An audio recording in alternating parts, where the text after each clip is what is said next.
Hey everybody, welcome back. It's Monday and it's tea time.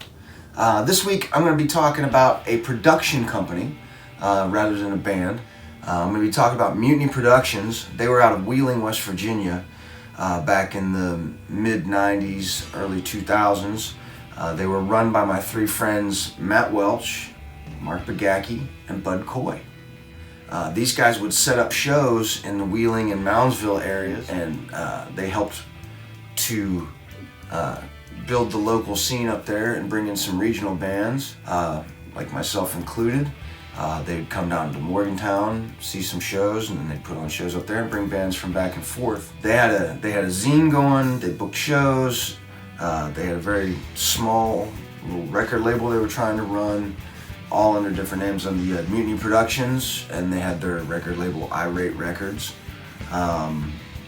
And they did a lot of shirts for bands like my band, Law Abiding Citizens. They did shirts for Internal Riot, Ahimsa, the Peckerheads, a few other bands up around that way. And so I'm going to show the shirts that I have of my collection from them.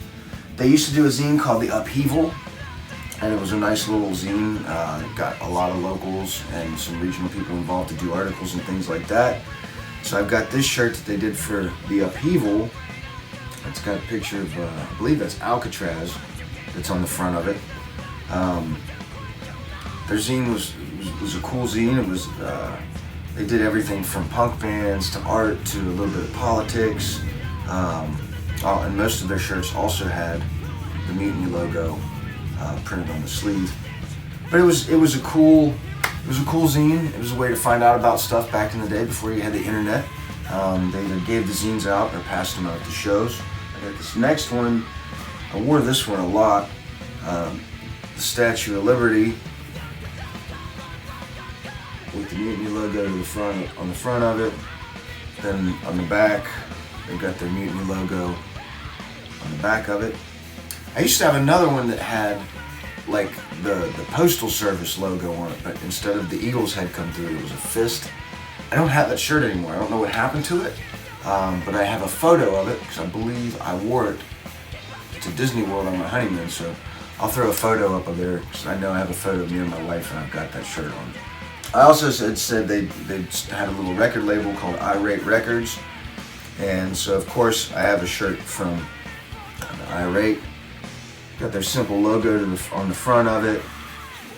I mean, I've worn this shirt a while, so a lot of the black has actually faded out over the years.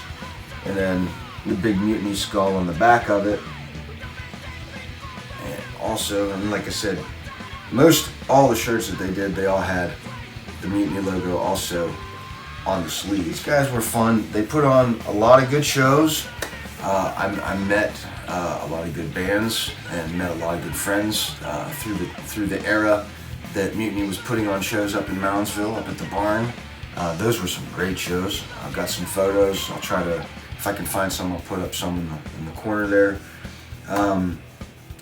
Those guys were great. They've all gone on to do other great things as well. Matt, he went on to become a chef. He is now the owner of a successful small restaurant in Wheeling called the Vagabond Kitchen. If you get the chance or you're up in Wheeling and you want some really good food, go check out the Vagabond Kitchen and see Matt, and he will take care of you. Mark Begaki, he is a graphic designer.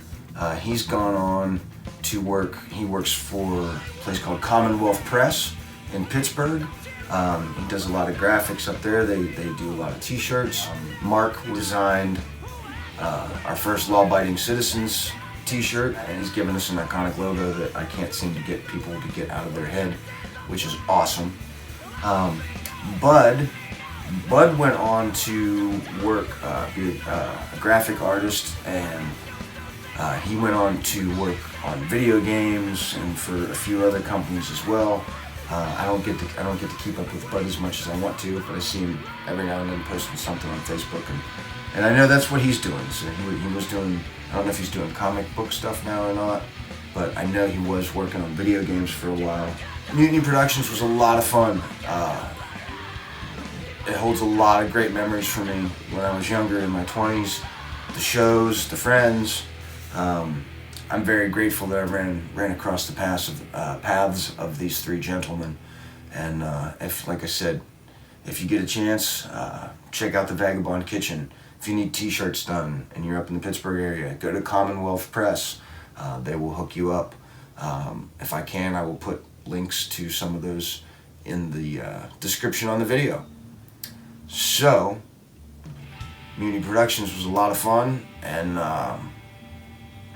hopefully I'll get to see those guys again sometime soon. So, thanks for watching, guys, and I'll be back next week with another band. Thanks.